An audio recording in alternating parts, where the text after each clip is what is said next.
Frank King. Welcome back to my show. I want to begin by introducing you one more time. You're a suicide prevention speaker, or you were a writer for the Tonight Show for 20 years, and a full-time stand-up comedian for 37 years. You fought a lifetime battle with depression and chronic suicidality, turning that long, dark journey into 8 TEDx Talks and insights on mental health awareness. And actually, one other person on this planet gave 8 TEDx Talks. That's the infamous or the famous, depending on your point of view, Bill Gates. I think he lives around your neck of the wood. You can tell me in a moment. So depression and suicide run in your family. You've thought about killing yourself more times than you can count, but you've come close enough to dying by suicide that you can tell what the barrel of a gun tastes like. Pretty dark picture. You've used your life lessons to start a conversation, giving people permission to give voice to their feelings and experiences. You believe that where there is humor, there is hope. Where there is laughter, there is life. And as you finally say, nobody dies laughing. As far as we can tell, we've no evidence of that. Yeah, that's right. I've never seen a CSI episode. Well, we found out the cause of death. He laughed himself to death. Yeah, I never saw somebody with the death mask is never, unless they manipulate it or something. But you're an amazing individual. I wanted to bring you back because last time you were on my show, we were still in the midst of COVID shutdowns, and you had come out of a nasty spat. I mean, I guess in a sense, cancel culture took over, but yeah, you stoutly defended yourself. It was all innocent as far as we can tell.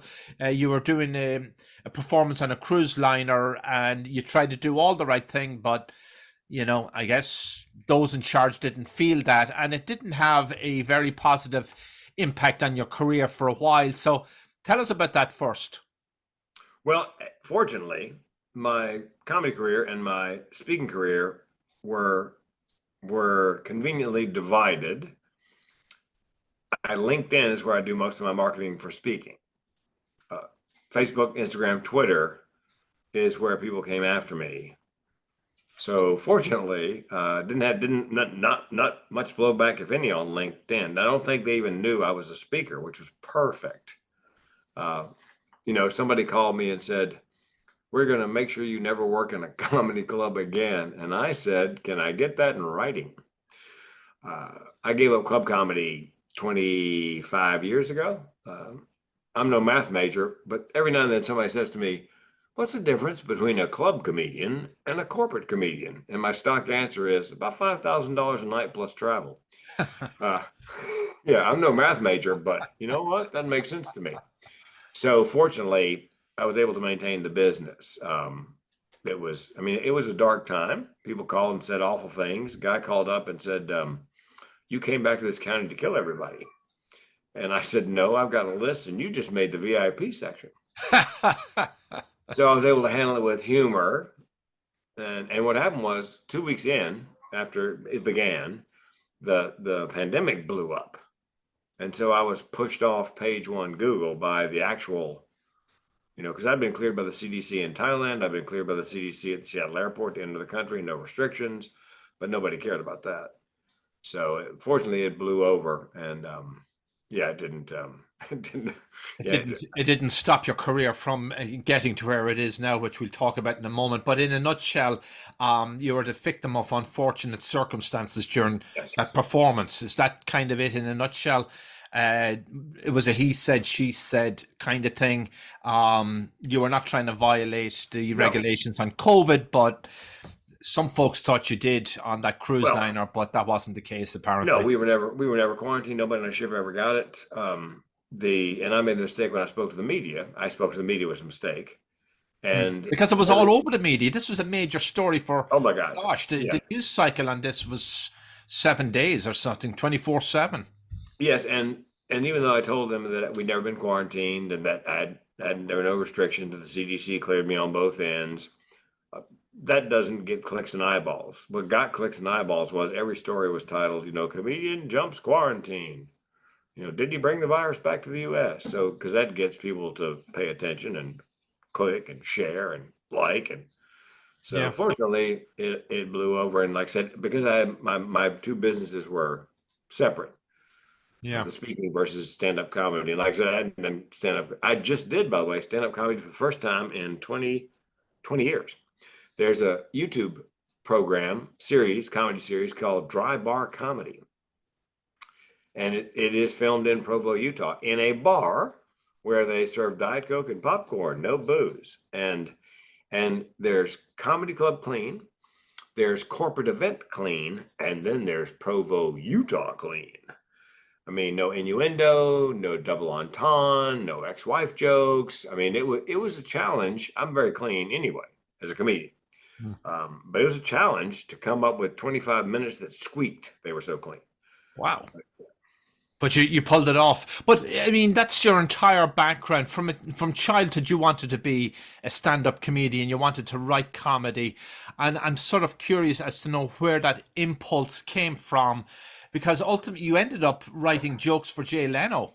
Yeah. For many, many years. And we spoke about that on the last show, but I'd like you to talk about that a bit. Well, and by the way, Jay, people ask me, is Jay a nice guy? And yes, he is. I've had 2 aortic valve replacements. And after my first aortic valve replacement, the first phone call I got when I left cardiac ICU to a regular room was Leno. Hey, heard you had heart surgery. Good thing you didn't have it in LA. They take it out and leave it out. Yeah. And yeah. And here's a guy with a to-do list, I'm sure, as long as his arm. And no benefit to him to call me and, and say, hey, listen, get well. But he's just that kind of guy. He's just that nice. And then maybe I told you, when you and I talked the first time, we were in the process of writing 4 books on men's mental health. And there, the cat went by. He must be enjoying your jokes. Yeah, one of 9.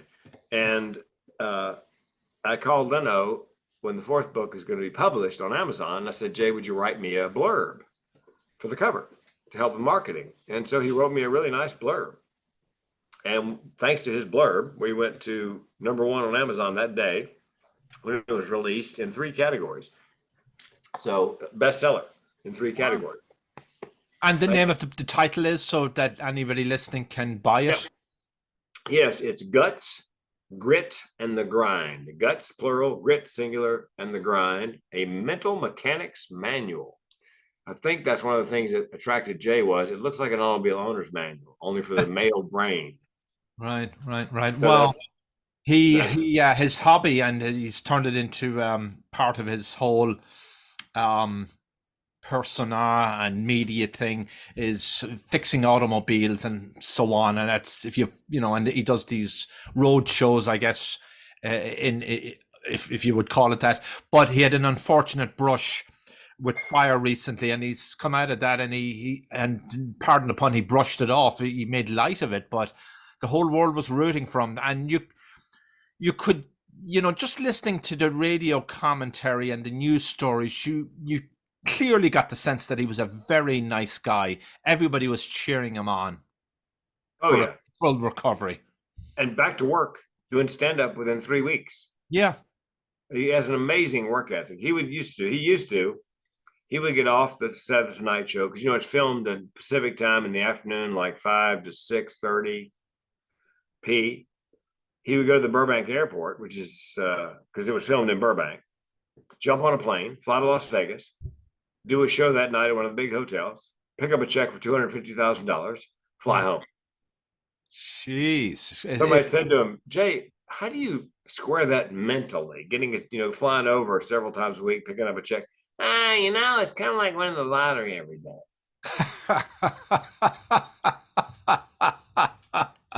I like that. The way you described it for me was back in the day.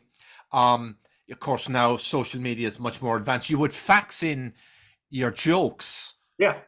Right. And that's how, I guess they don't do that anymore, but you were doing it anyway, and you'd fax in, and then Jay or the producers would select, if I like this one, Frank, I like that one. This one's what? How would it work? Well, we faxed in until, let's see, into the early 2000s. I had to keep a fax machine because that was Jay's.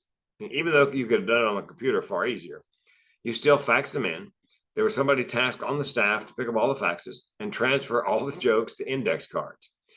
And then they would give Jay a pack of index cards. He'd go to the Hermosa Beach Comedy and Magic Club and stand on stage with the cards in his hand and go through them one right after another. And when one hit, I guess he put it in his pocket. And when it didn't, he probably dropped it on the floor. And that's how he road tested the jokes. Wow. And I don't want to know the business model because you were successful at doing it, but did you get paid for what was used, or did you have a contract? We were contract labor. We only got paid on spec. You send the joke in, he uses it, you got a check for $75. Actually, $75 for a joke? Wow. And I really wasn't doing it for the money. I was doing it two things. Every now and then he would need an additional writer to be on staff in Burbank. And a couple of the guys that he had at the end there, he had plucked from obscurity fax writers who came to work inside and got in the Writers Guild. The second thing was because, things like, I know someday I didn't think I'd ever write a book and need a blurb, but I figured he's such a nice guy, I could probably ask him for a favor. And when he went to CNBC and the Tonight Show ended, I asked him for a video, sort of pimping my corporate comedy. And he, NBC doesn't like us to do video, but I tell you what, if I can ever do you a favor, if you get a chance to do another morning show, radio show, and it's like you and another person are, they're trying to decide, just give me the phone number and the name of the program director at the radio station. I'll call and see if I can't strong arm him into, Yeah. I kept that in my back pocket for 12 years. And then when I needed a blurb, you can pick up the phone. Yeah, pick up the phone and call him. So wonderful. You call yourself today the mental health comedian. So explain that connection to listeners. So mental health comedian, and you're in the suicide prevention business. That didn't come out of a vacuum because you've had your own experiences with the dark side. Tell us about that and tell us how you apply humor to it, because there is that old saying,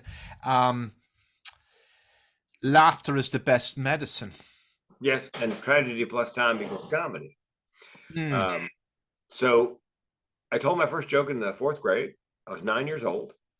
The kids laughed. The teacher was hysterical. She was so hysterical, she had to excuse herself to go to the teacher's lounge. And at that moment, I thought to myself, I'm going to be a stand-up comedian. And in 12th grade, I'd taken 3 years of drama. I'd never gotten a speaking part in any of the school plays. And I thought to myself, I can see a pattern here. So I thought, I'll do the talent show coming up this spring.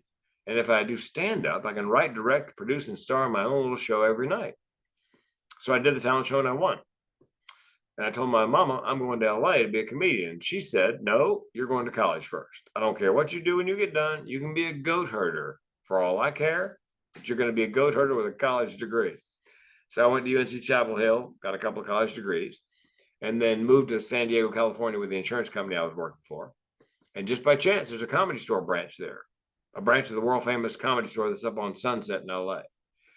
On stage, first 5 minutes, halfway through my set, I heard a voice inside my head, you're home. And my second thought was, I'm going to do this for a living. I have no idea how. Matter of fact, I threatened in the meantime to write a keynote called What Could You Do If You Didn't Know No Better? Because I had no idea how hard it was to make a living doing stand-up. But I said to my girlfriend a year and a half later, I'm going on the road to be a stand-up comedian. Do you want to come along? Figuring she'd go, oh, heck no. She goes, yeah. So December 26, 1985, we headed out on the road.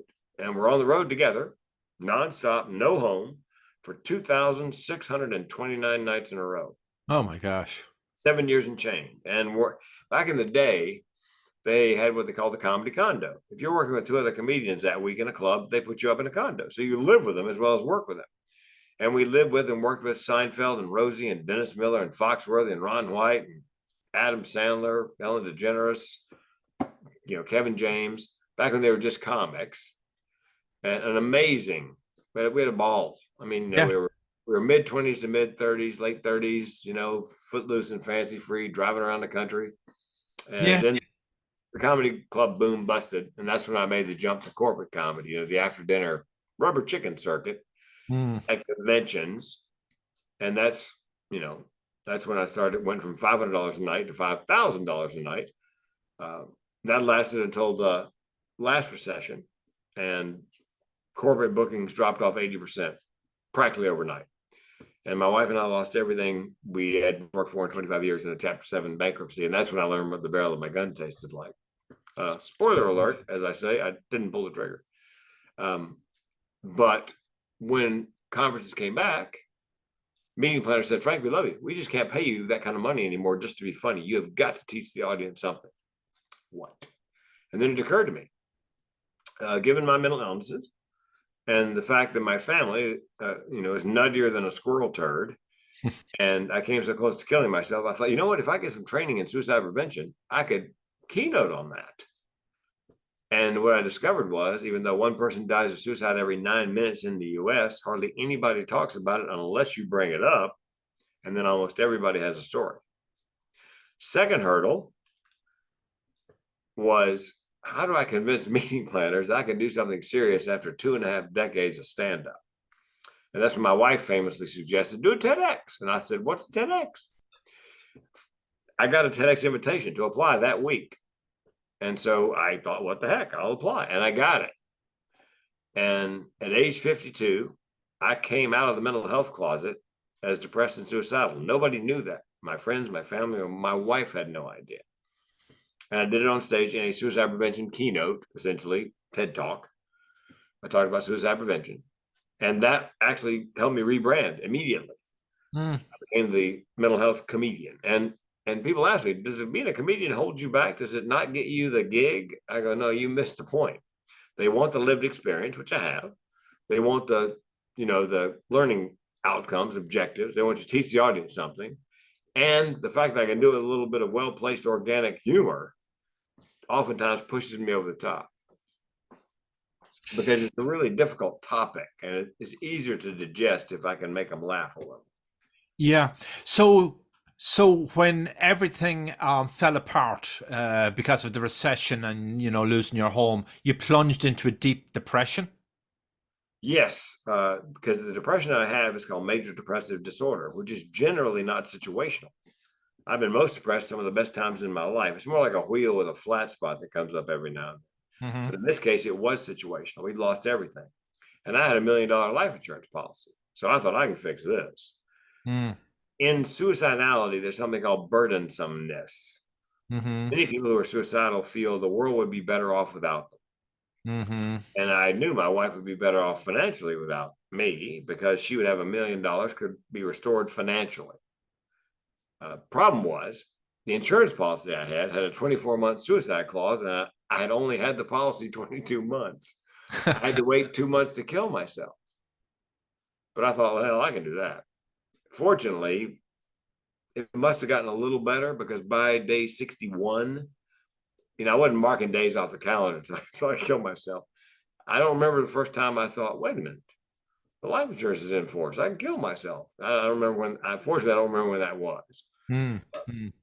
People say that suicide's selfish. Aren't you thinking about the people you're going to leave behind? Well, with burdensomeness, you in fact are thinking about the people you're going to leave behind. You figure they'd be better off. So it's kind of selfless from the inside looking out. So there was a guardian angel there too, I think. But what led you to your recovery? Was it a new consciousness? You went into treatment, and then you took it from there? No, I just, gutted my way through it. Yeah. Life got a little better, a fraction better, every day. A long pull. Chapter 7 affects your credit for 10 years. And we did what a lot of people don't do, is we started rebuilding our credit after the bankruptcy. We bought a book on, life after bankruptcy. and what you need to do, and you get a credit card with a small limit, and you pay your bills on time, and slowly but surely, your credit score goes back up, and your credit limit goes back up, and then at the 10-year mark, your credit score actually jumps because the Chapter 7 goes off your credit report. Yeah. And so now I was down in the mid 300s on my scores, and now we're bumping up against 800 since. I mean, we worked our way back slowly but surely over 10, 12 years. So career-wise and financially, you're on the road back, and you're busy, and you're doing some stand-up, but you also do TED Talk seminars, tutorials. That's a new part of you. Yes. A friend of mine, wisely, at the beginning of the pandemic in March of 2020, I was already coaching TEDx for money. And he said, look, Frank, I'm worried because I don't know when live speaking engagements are going to come back. And this is before people were doing a lot of them virtually. He said, I don't want to tell you how to run your life, but I would market your TEDx coaching because you can do it from anywhere, your living room or anywhere. And so I went from about 6 students. Now I've got probably 2.5 dozen students that I meet with them each 1 hour a week. They have my time 1 hour a week. Not everybody shows up every week, but and we fill out 1 or 2 applications. And I would say probably 80% of my clients have gotten to TEDx, and we're still working on the other 20%. So it was a wise decision to focus on that. Then slowly but surely, virtual speaking became a thing. So I would sit here at my desk and do a virtual keynote. I got one scheduled March 1st that's virtual. So about 5 or 10% still virtual, but live engagements began to come back. Why do people do TED or TEDx talks? Obviously, it brands them. It gives them an incredible visibility. It could be, a wonderful thing for their self-confidence, although they may need to have a lot of confidence before they get on the stage, and they become a kind of an instant celebrity. And I've heard stories of people who've given TED Talks, their career took off like a rocket. Yeah, I think the trick there is there are millions of videos that go up on YouTube every day. I can't remember how many millions, but millions. And so just doing a TED Talk and having it posted on YouTube, the world is not going to be the path to your door. So when I do my TEDx coaching, I take it to the next step. We work on leveraging that for more speaking gigs, higher fees, sell more books, whatever their goals are. So, I've got a source where if they want 1 million views, I can turn them over to a guy I know in Australia who can get them 1 million legitimate views. That's but you have to work hard to leverage that talk. It brings you credibility and some visibility on YouTube, although you need to work hard on getting more. And then marketability. You put the TEDx on your homepage, put the little thumbnail, see Frank in action, and they click on it, it takes them right to a TEDx talk. So, and also, photographs from the day. I always have a photographer there, so you have stills. So you have that all over your website so that so if you're up against a speaker in the same topic area and you've got a TED Talk or two and they don't have one, it might give you a leg up. How long is a talk? The committee decides, the TEDx committee, they can give you anywhere from 6 minutes to 18 minutes. They pick. Now, when you fill out the application, you tell them how long you'd like to speak. 10 to 12 minutes, 12 to 15, or 15 to 18. And I always tell my clients, pick the one in the middle, 12 to 15, because the 18-minute ones, there are fewer of those than there are of the other, because it's a timed event. But they ultimately decide how long you're going to speak. So without, giving away all the secret sauce here, because they can go and call you up and do one of your seminars or tutorials.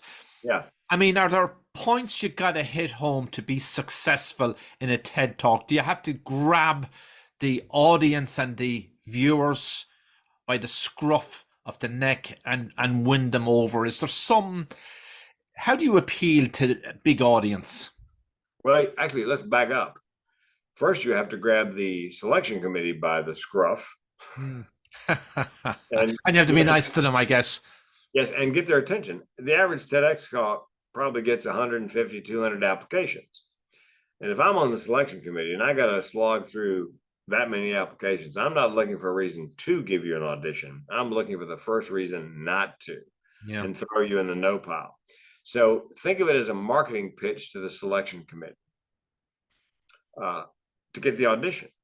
So I believe that the linchpin in that is creativity. It has to be something that'll pique their curiosity, something counterintuitive, something really interesting. And I believe the way to do that is with the title and subtitle, or the elevator pitch, which I believe you can repurpose the title and the subtitle to an elevator pitch. 2 of the TEDx's I've done, the title and subtitle and idea were good enough. I didn't have to audition. The first one was Suicide, the Secret of My Success, which is counterintuitive. Dead Man Talking, which is a play on the book and movie Dead Man Walking. And the next, and again, they called and said, no, you don't have to audition. You just come on up here and do that. That told me that that's the first hurdle, get their attention. So I suggested to my clients, make the title something where we know the English words, but we're not sure what you're getting at, forces them to read the subtitle. And if they do that, maybe they'll read the 3-sentence summary and why you're the pro. I'm going to read as far as possible down the list. So creativity, apply all over the place. I've never done a TEDx I didn't have to fly to unless it was virtual.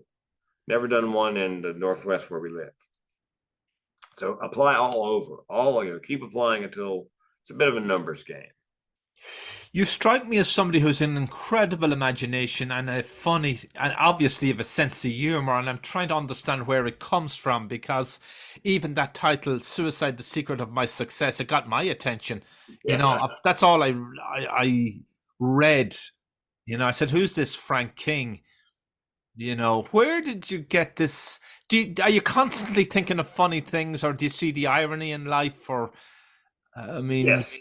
I believe, and I'm doing my 8th TEDx talk on this. The 8th Your TEDx 8th one is when is that going to happen? Well, it's virtual because a TEDx event in India, in the state of Assam, found me on LinkedIn. They liked my take on mental health, mental illness. They said, we've never heard anybody talk about the positive aspects of mental illness. So they said, would you do a talk? I said, sure. And it's called, I'm Not Broken, I Was Made This Way. And the premise is, it starts like this. What if those of us living with a mental illness are not living with a genetic mutation, but an amazing evolutionary adaptation? Mm-hmm. And what if mental illness is, as Malcolm Gladwell says of such things in his book, David and Goliath, a desirable disadvantage? You would never wish it on anybody, but what if it comes with advantages? And finally, what if mental illness is not a singularity, simply a disability, but in fact a duality, a combination of mental disability and oftentimes several amazing abilities? Because I believe that I'm not broken. I believe I was made this way. I believe my depression and thoughts of suicide are simply the flip side of my creativity, imagination, and comic ability. Mm-hmm. Same wiring, same brain. A friend of mine needed a title for his stand-up. How is he going to be introduced on stage by the MC? And what he does is he goes to Facebook, Instagram, or wherever, and sees a meme that he likes. And he turns a meme into a personal story. He makes it about him. So that's his thing. Nothing original except it's a story about him. He goes, I need to have a title that lets the audience and the other comedians in the room know that I know this is not original. This is from a meme on Facebook. Kind of a disclaimer, because comics get really upset if somebody finds something on Facebook and goes on stage and does it. They feel that's not fair. It's not original. So he goes, I need an introduction that lets people know I know exactly what I'm doing. So it took me 48 hours. But I said to him on Monday night, his name's Glenn Friesman. I said, how about this, Glenn? Glenn, the meme man, Friesman, making all your favorite memes come true. Okay. He goes, oh, dear God. And I said to my wife, well, it took me 48 hours. And she goes, honey, 48 hours? Do you have any idea? She goes, it's magical. I just put it in my head, let my brain go to work on it. Yeah. Usually I wake up with it, the answer. A friend of mine is he speaks on what they call soft skills, business soft skills, Yeah. emotional intelligence, communication, and individuation. He said to me, Frank, I need a tagline. I said, all right, Anthony, well, I'm going to bed. I'll call you in the morning or text you in the morning. So his name is Anthony Metten, soft skills. So I wake up at 3 a.m, which is when I get up, and I had it, and I texted him, Anthony Metten, soft skills, concrete results. Oh, love it. I get a text back. Hey, you should be writing headlines for the New York Post. That's brilliant. Well, he writes me back at 3 a.m. He goes, hey, you woke me up. And B, did you think of that in your sleep? I go, yeah, pretty much. That's my process. It's just the way my brain, I say in my talk, this 8th one, I can teach you to write stand-up and perform stand-up. I cannot teach you to process the incoming information the way my miswired brain does. Yeah. It's just the way it processes. I'm on a plane, a Delta flight, and they've just changed the rules. You can now use your iPhone or iPad on takeoff or landing if it's in the airplane mode. Yeah. Now the flight attendants have to tell us this, but it's not written down anywhere. And it's not in the, their spiel they could do in their sleep about the seat cushions, oxygen mask, floor path lighting. So I know she's going to have to make up whatever it is she's going to say. So I'm on the edge of my seat. And she goes, she gets to that part. She goes, ladies and gentlemen, due to a new FAA regulation, she freezes. You can almost hear her thinking. Then she gets inspired. She goes, ladies and gentlemen, due to a new FAA regulation, if you have small equipment, well, you can continue playing with it. I'm bent over double in my seat laughing. Nobody else on the plane. My seatmate thinks I've lost my mind. He goes, what? And I go, let's review. Before I can review, she comes back on and goes, if you have large equipment, well, you're going to have to shove that under the seat in front of you. So I'm down on my knees. Everybody on the plane heard exactly the same thing I did, and I just made in a flash. So that's what I believe is the yin and yang of mental ability, mental disability. And at the end of the talk, I say, well, what do we do with this, Frank? Well, why don't we, with children, put them in a curriculum that minimizes the impact of the mental disability and maximizes, energizes, and celebrates their mental abilities, and then steer them on a career path where whoever they go to work for will prize their special abilities. 30 Fortune 500 companies in the US are now hiring people on the autism spectrum for the one thing they do amazingly well and paying them handsomely. And these are people who are moving out of their parents' basement for the first time ever. The unemployment rate among people on the autism spectrum is somewhere bumping up against 80%. Wow. Yeah. Microsoft in 2015 started a program, and they trained the people who are hiring to focus on these people's, abilities. We'll deal with the social, the missing social cues and that kind of thing, but we want to focus on what they can do so well. So that was the point. So people with autism, it depends on what part of the spectrum you're on, have extraordinary creative abilities and innate talents that, let's say, the rest of the population doesn't have. Yes. People with OCD or ADHD are, they're hyper aware, and they oftentimes have an attention to detail, and they're very precise. So why not steer them into a career like banking, engineering, where attention to detail is treasured? The people with dyslexia, spatial reasoning, thinking outside the box, steer them into careers that will value that particular ability. We don't seem to have gotten that far yet in our society, right? That where people are selected and giving a lift up and advantaged, if you will, if they have some kind of, if they have dyslexia or autistic abilities. You said 80% unemployment rate among the autistic population. It seems strange why that hasn't been leveraged by human resource departments and by the business and manufacturing communities and the artistic community even. Well, part of the problem is I've got a friend who speaks keynotes on the benefits of a neurodiverse workplace where not everybody thinks the same. But the business has to be prepared for people who are on the spectrum, oftentimes, miss social cues. It can be very blunt to the point of pain. And I've got a friend who has Asperger's and she misses social cues. Yeah. And I said to her, what social cues? She said, Frank, if I knew, I wouldn't miss them. So you have to integrate them into the workplace and everybody has to buy in, because like I said, because they're socially. Yeah. I got in trouble once. I was working for a radio station group and somebody complained to the manager of the group that I wouldn't look him in the eye when I was talking to him. He said, he's always looking up and to his left. He's not paying attention. And my boss, I had worked for like 20 years prior in another radio station. And he goes, no, let me tell you something. Frank is probably listening more close to you than anybody else you talk to in a day. What he's doing is when he's looking up and to the left, he's processing what you're saying. And he's if there's anything in his brain that ties into what you're saying, that maybe you're asking for help or whatever, he is going through some kind of Rolodex in his head. That's why he looks up and to the left. He really can't see into his head. But that's what I'm doing. I have a 2-track mind. I can remember the first time I realized that I'm on stage, I'm in the middle of a joke. I'm speaking the joke out loud. But part of my brain was looking at the guy in the front row with the ugly Christmas sweater, and I'm thinking about him and what I'm going to say to him. And at that moment, I realized, oh, dear God, am I still talking? Is a joke coming out of my mouth making sense? Because I was running on 2 tracks simultaneously. Yeah. What's it like being a stand-up comedian at corporate events?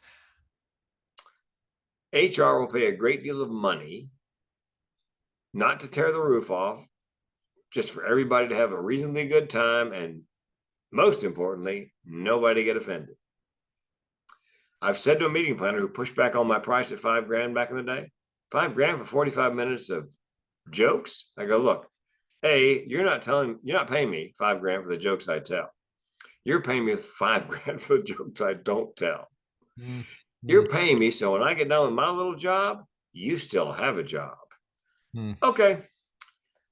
That resonated because that's why I got that kind of money. That's a dirty little secret about clean comedy is it pays really well because A, it's more difficult than dirty comedy. And B, you can do it at colleges, cruise ships, corporate events, wherever. So yeah, that's So what sort of jokes fly well at a corporate event? Are they about golfing or, the Christmas party or, the boss did a fender bender one day on the way to work and silly things? Yeah, most of it is sort of Seinfeld-esque and it's about my life and funny things that have happened. Yeah. Run-of-the-mill relatables, some things that happen to everybody. Yeah. And I will often ask, who can I make fun of? And get some information on them so I can bring back up that fender bender or whatever. I also ask, tell me who does not want to be singled out, because comics have an innate ability to single out the one person that really does not want to be spotlighted. It's like some kind of lion looking to the herd of gazelles. They always spot the one with a limp. Yeah. So you always ask, well, who doesn't want to be, and I did a show for JP Morgan Chase and Jamie Dimon. And I met with him. He said, Frank, I want you to make fun of me on stage. What had happened was one of the divisions, there was a big uproar about some, I don't know, maybe it was a policy or procedure. And it was one of the credit card divisions. And I mean, people were just really upset. So they wanted me to come out and do a little stand-up and introduce Jamie and make fun of him in front of the rank and file, which is brilliant because I do it. He takes it well. So he comes on stage. I introduce him. He comes on stage. He's standing right next to me. He's wearing a salmon colored shirt, kind of a pink. I go, hey, Jamie, that's a good looking shirt. Does it by chance come in a man's style? The audience went nuts to see me hammering Jamie about his shirt. And then they said, Frank, we're going to have a little Q&A, and we're going to give you the answers to some softball questions we have set up people in the audience to ask you. So the first 3 questions you're going to have the answer to, and you're going to answer. And then what we're waiting for is somebody to ask a question, the one the subject they're really pissed about. And sure enough, number 4, a woman stands up, she's shaking and practically crying. She is so mad. And she looks at me and she asks a question. And I pause, lean forward like I'm going to answer. And I go, "Hey, Jamie, take this one." And everybody laughs. He took the question and we put the whole thing to bed. All of a sudden, the whole tone in the room changed, like shattering glass. And so, yeah, Jamie's no idiot. He knew that if I made fun of him and he handled it well, that would humanize him all of a sudden. Yeah. So, yeah. That was the part, and you humanized Jamie Dimon, leader of a major banking enterprise globally. Quite an extraordinary coup to be, recruited to speak in front of all those employees. Do you ever break into cold sweats when you're on stage, or are you cool, calm, and collected as you are now with me? The only time I get really nervous, and I thought flop sweat was a myth. Where all of a sudden you're under your armpits, it's just coming, the faucets get turned on. It's not a myth. It happens. It happens. I get nervous when it's going to be on video. Like when I did the dry bar comedy, 5-camera shoot, it's on video. When I do a TEDx talk, because it's timed. You can't go over a certain time. When you're doing a keynote and you got 45 minutes, you can wander around verbally, aside, whatever. But, you got to crank it out. And you're not allowed notes, so you have to memorize it. Although I must admit, I use a PowerPoint as a mnemonic device. I've been lost in the middle of a TEDx and just fired the next slide. And gone. And I write on my hand. And I've stopped in the middle of a TEDx, looked at my hand. The audience has seen me looking at my hand. I go, "Yeah, did that. Oh." And they start laughing. And I turn my hand to the audience and go, "Palm Pilot." And then into the next wherever I was supposed to be. But that makes me nervous. In fact, it's timed. It's going to be on video. It's going to live forever on YouTube. So before you go on stage and you're in the green room or whatever they're talking and you're prepping and so on, do you get into a mental frame? Are you kind of shaking and trembling, or do you do breathing exercises? No, I'm actually more comfortable on stage than I am in real life. From the time I was in 9th grade, I realized I was born to be at the front of the room on stage. So you could wake me from a sound sleep. You're on.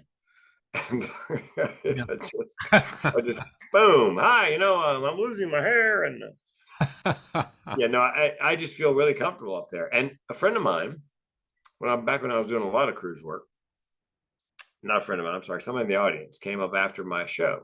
Now, I had been fired off a number of cruise lines previously. And I wasn't drinking. It wasn't like I was drugging or running around. Just personality conflict with the cruise directors. Wrong cruise director, wrong time. They're very powerful. And so I decided at that point that I was going to invest no more emotional energy in trying to be good in my shows on cruise ships, because I'd had great shows and been fired, bad shows and been fired, so it really didn't matter. So I just quit caring. I cared the show went well. I never had a good time, but I didn't stress about, it didn't push. The guy comes up to me after my show. We're the only ones in the theater. And he goes, "Man, I got to ask you a question." I go, "Shoot. How do you get that comfortable up there?" I said, "Do you really want to know?" He goes, "Yeah. Now, by the way, I'm quoting myself." I said, "Because I don't give a shit." And my show got 25% better when I wasn't pushing and giving, because I was relaxed. The audience was relaxed. I do a lot of audience work. I talk to the audience and ask them leading questions. I've got jokes lined up. "Anybody here besides me had open heart surgery?" "Really? What'd you have done?" "Bypass." "How many bypasses did you have?" "I don't know. I was asleep." So in other words, there's a life lesson in that. Be prepared for failure, and don't take life, maybe even your career, seriously to the point of destruction, although prepare and deliver.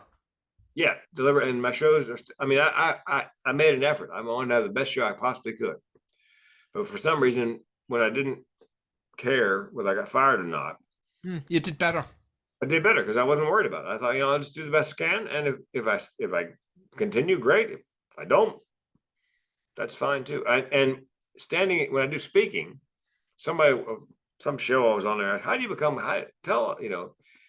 here's my question today for the panel. How do you get confident on stage? And they got to me and I said, well, you stand in your truth and you don't have to worry about confidence. Every now and then they pass out evaluation forms to the audience. And the meeting planner will say to me, do you want copies of the evaluation forms? No. I get up, I do the best I can. They like it, great. If they don't, I don't care.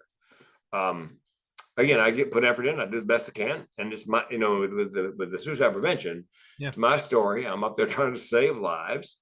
And it's hard to take issue. Some psychologist said to me, what qualifies you to talk about suicide prevention? You're not a psychiatrist or psychologist or, you're a social worker. I said, I can tell you what the barrel of my gun tastes like. I said, you're a psychiatrist or psychologist, whatever. I said, I can learn everything you know. I can go to college and learn everything you know. You will never know what I know. Oh.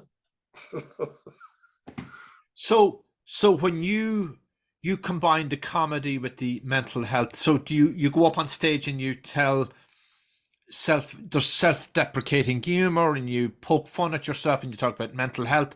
Is that your shtick? Actually, I tell funny personal anecdotes. Like I talk about, putting a gun in my mouth. And a friend of mine was at a keynote. He came up afterwards and he never heard me say, and I didn't pull the trigger. So he comes up and goes, hey man, how come you didn't pull the trigger? And I said, hey man, could you try to sound slightly less disappointed? I said to the audience in my first TEDx, my grandmother killed herself with a gas stove. My great aunt killed herself with a refrigerator. What does it do with my family and major appliances? I go buy Home Depot, I tear up. So it's funny personal anecdotes. A woman called me up, meeting planner, and she said, Frank, you're doing our keynote. I said, yes, Michelle, what would you like me to cover? Now she knows I put a gun in my mouth, but she says, just give me a couple of bullet points. So I paused to give her a second to think about that. She goes, oh my God, oh my God, oh my God. I go, relax, Michelle. It was just too good to let go by. Those kind of stories. They're funny.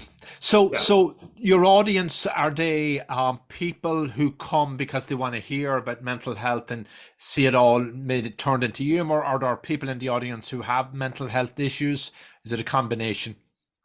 Both. 25% of the people in the US apparently have a mental challenge. Yeah.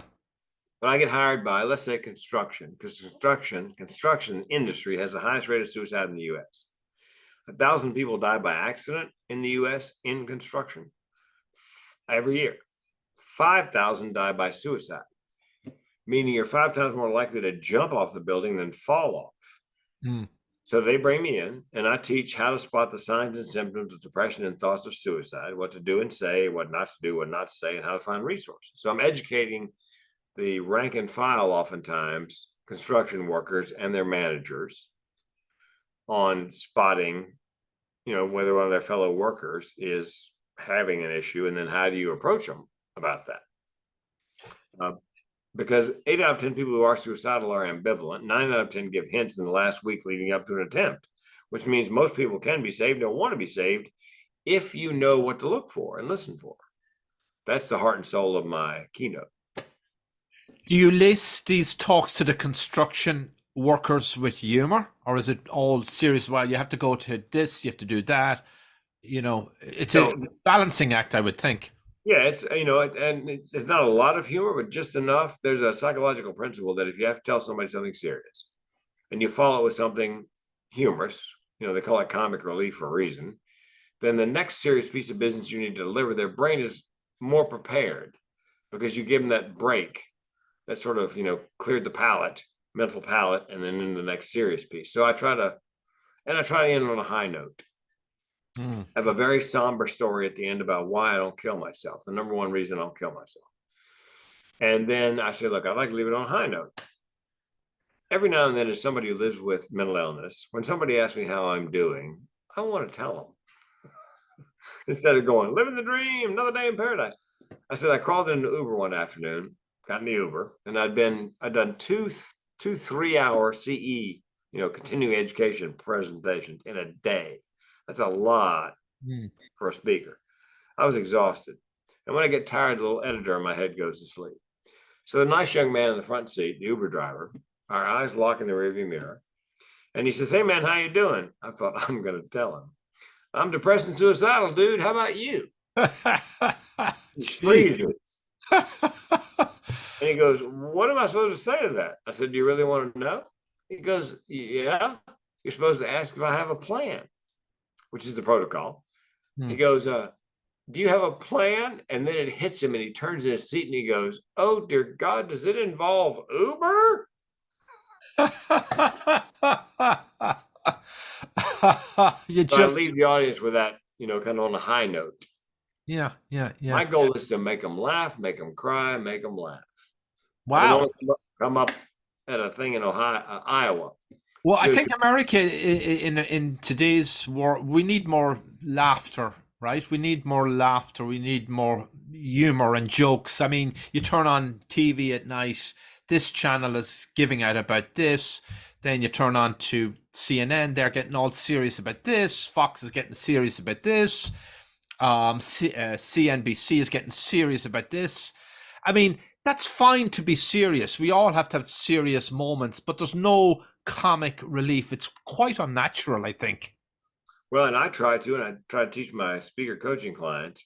I try to make them laugh, make them cry, make them laugh. If you can move them emotionally, a mediocre keynote that moves them emotionally is far more powerful than a sparklingly good keynote that does not move them emotionally. There are several places in my keynote where I get choked up, and so do members of the audience. And then you bring in the comic relief. And then, like I said, I've got a closing story about why I don't kill myself. That especially for women who've had children. It's about my mom and her difficulty getting pregnant and so forth. I mean, it chokes them up. And then I do the Uber thing to give them in on a high note. Yeah. Well, we're almost out of time. How can people reach you, Frank King? TheMentalHealthComedian.com, or as we say down in the Southern United States, TheMentalHealthComedian.com. And I know you travel all over, but you're based out of Oregon? Oregon. Okay. I think Bill Gates has a home up there. In Seattle somewhere. Or that area, general area. So maybe that's TED Talk kind of terror. Maybe there's something in the air and the water that makes people like you and Bill give TED Talks. I'm not sure. But we'll come together again very soon, and you'll make me laugh and cry, and I will learn more about your career. And thank you for giving me this time. Oh, yeah. It was my pleasure. Do we tell everybody that I've forgotten I'd been on before? You go, Frank, you've been here before. I have. And I came back, man, what was I thinking? Oh, Lord. You have a good Christmas, Happy New Year, and keep making people laugh. Well, and remember this, 8 out of 10 people who are suicidal are ambivalent. 9 out of 10 give hints in the last week, which means most people want to be saved. Most people can be saved, and you can do it by doing something as simple as what you and I are doing right here. And that is starting a conversation.